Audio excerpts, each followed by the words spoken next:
We're going on a field trip.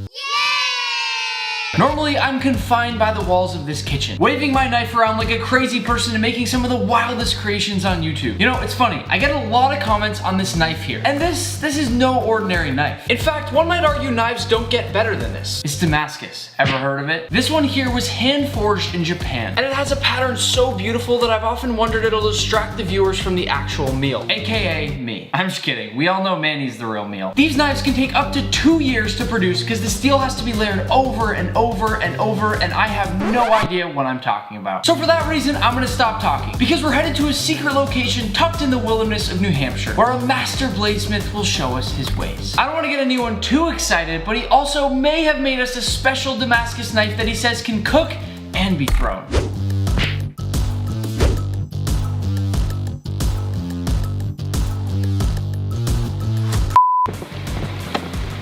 How are you? Hey, Nick. How you doing? Nice to meet you, Nick. Zach. Nice to meet you. Thank you for having us. Thanks for coming up. Come on in, man. All right, this is the shop. Yeah, welcome to the studio. This is where the magic happens. This is where it is. I knew I was gonna say that. This space, I call it the hot shop. This is kind of where all the nastiest stuff happens. Forging is over there, which is mainly the stuff for the fire. Over here, I've got 4 different stations for grinding, which is where a lot of the refinement and shaping happens, both to the metal and the wood. Everything in here can kill you, slowly or quickly. What are the odds that Manny would accidentally fall into the welding booth or something like that? Pretty unlikely, yeah. Over here is the machine shop. So this is woodworking and metal machining. Some cool machines in here. This is a World War II era bandsaw for cutting metal. This is a 1968 Bridgeport milling machine. And under that cloth there is a big lathe. And the cool thing is that between the milling machine and the lathe, if you have the expertise, which I don't, you can basically build the entire industrial revolution. Oh, wow. On those 2 machines. That's crazy. Yeah. That's pretty rad. They're really powerful. Yeah, that's awesome. Today we're gonna learn how to make Damascus knives, and we're gonna go all the way from this to this. You ready? Let's do it. Let's do it. So this knife has high contrast Damascus, whereas the one next to it, I've removed the contrast. There's a chemical compound essentially that's producing that contrast. And it's when you've made Damascus, it's 2 different steels. When you finish the blade, you then etch it in acid, basically. Yeah. And the etching eats away one of the steels more than the other. So there's a topological difference, but in that process, it also deposits a layer of black iron oxide behind. All right, so let's make some Damascus. This is what it starts out as. I get these bars, they're 48 inches long, and then I cut them down into 6-inch sections. This is 2 different alloys of steel. Okay. One of them has a little more nickel in it, which is what gives us the contrast at the end when the blade is finished. Okay. And then I shuffle them together, and I weld them into a packet like this, which is called a billet, and you can see. And we're gonna heat that up in the forge, which is over there. That we're gonna light, and it's gonna get up to about 2,500 degrees. 2,500 degrees Fahrenheit. Yeah. That's nuts. And we're gonna cook it, and when this thing gets up to a nice even temperature, glowing bright orange, yeah, we'll take it out into the power hammer, okay, and we'll give it a series of blows over the whole thing, and that will literally make it fuse. It's called forge welding, and it will literally weld each of those layers together so that it'll be a solid block of steel with the differing alloys. Okay, that's it. Wow, that is powerful. Yeah. Put your arm in or you're fired.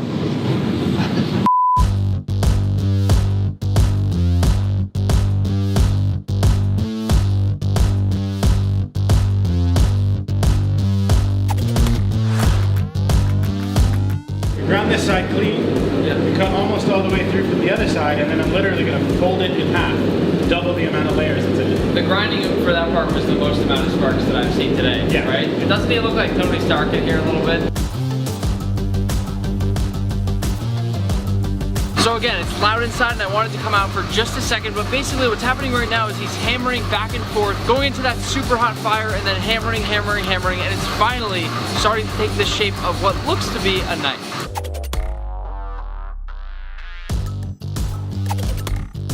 We're gonna take this block of steel that we've got layers running through, right? Here's a bar, we're now looking at it at the side, and we're gonna press ridges into it. They're gonna be staggered from one side to the other. Little hole indents? Yeah. Like dents on the side of it? Yeah. Is that right? And what that's gonna end up looking like is Okay, makes sense. this, and the layers will be running like this. And then we're actually gonna grind off the high spots. So you're left with a flat bar with layers running wavy. Okay, so it would almost be as if you took like this piece right here and you bang this part down, bang this part up, bang this part down, bang this part up, and then just cut off the outside so it was a straight line again, and then you get that wiggle. Exactly right. Got it. And you can actually see, if you look real close, you can see the layers themselves wavering inside of there. Give me some good, like... you can see the wavies. You see the wavies there? Yeah, touch it, man. Those right there are the layers. So the next step here would be to grind off those ridges, right? Yep. And so you're just gonna go back into your little hut back there, keeps all the sparks from going out, right? Yep. This process takes a while, right? We've been sitting in this really hot room for a while. This is 2,500 degrees. Does anything ever snap, break on you? Like, Yeah, it's heartbreaking. If you know what you're doing, you can avoid it. Okay. But if you don't heat treat the steel right, you can end up with steel that's too hard, too brittle, and it'll literally just snap in half. No way. Yeah. Can we try? Yeah. Okay, let's do it. Yeah. So this is a demonstration on what not to do. Yep. Right? Wow. So now that's about 1,200 degrees. Okay. That's about 600 degrees, maybe less. I'm gonna break steel today. Oh my god, that wasn't even hard.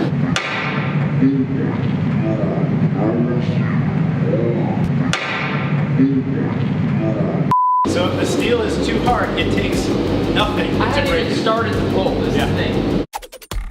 So first things first, you're gonna be shaping this just against this super coarse sandpaper. Yep. Is that it? Yep.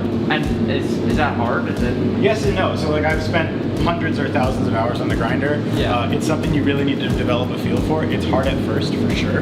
But then once you get it, you kind of get it. Okay, so this is the roughest grind of the blade. This is like the first time. Yep. Okay. Exactly. All right. So we took a little bit off on the grinder here, and it took kind of a, a little bit of an uneven shape and made it a little bit more refined. Yeah, literally in seconds, you Yeah. turned it into actually what looks like. This already kind of looks like a knife, Yeah. right? This Yeah. is crazy. So we finished grinding the knife, and now Yeah. we have to etch it to expose the pattern. The etchant, the acid, will reveal the two steels differently. We have to etch it. Yep. And that means what? Soak it in acid. It's a lot like developing a photograph. How bad is this acid? How dangerous is it? Not very. I mean, you wouldn't want to drink it, obviously, but like I could stick my fingers in it right now and it'd be fine. Okay, I'm not gonna do that. No, probably not. We'll switch, take a look. You can start to see it. Oh, it starts to. Wow. Whoa! Manny, don't talk. Manny. Okay.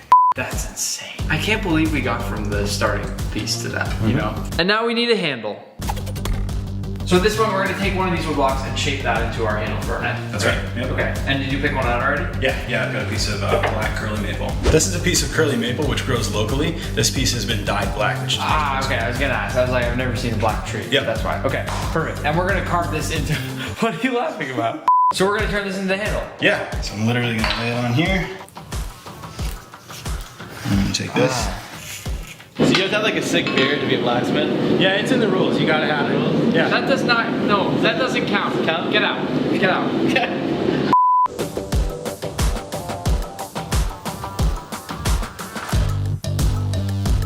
So now we're gonna take this handle right here and you're gonna run between these grinders and you're gonna somehow polish this into a perfect, smooth knife handle.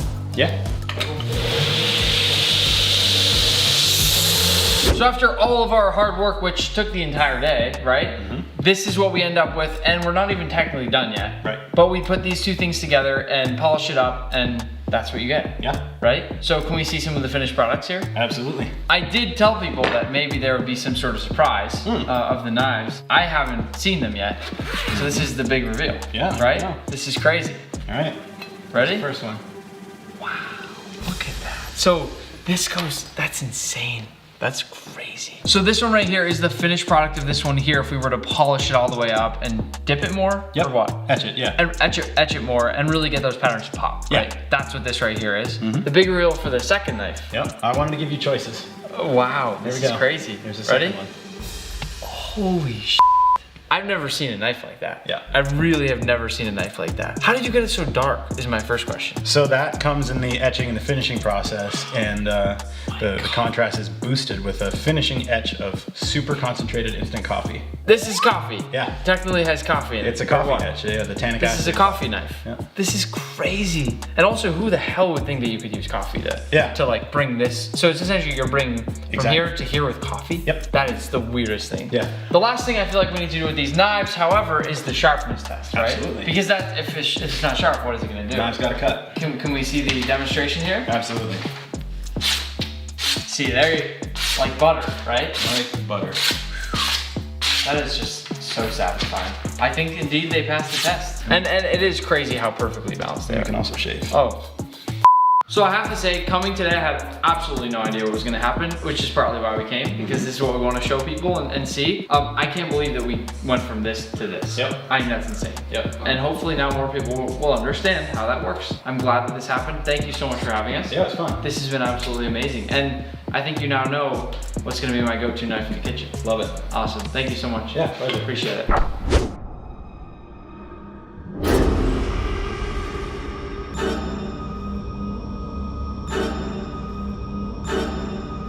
We are finally back in our kitchen and I brought my knives with me. If I'm being totally honest, I cannot believe we made this knife today. I mean, yes, it took us the entire day, but who would have thought we would leave this kitchen this morning and come back with a knife we made ourselves? In fact, not one, but two knives. We want to take you through all these crazy adventures that we go on, so let us know what you want to check out next. And as always, don't forget to toss a like on the video and subscribe, or else.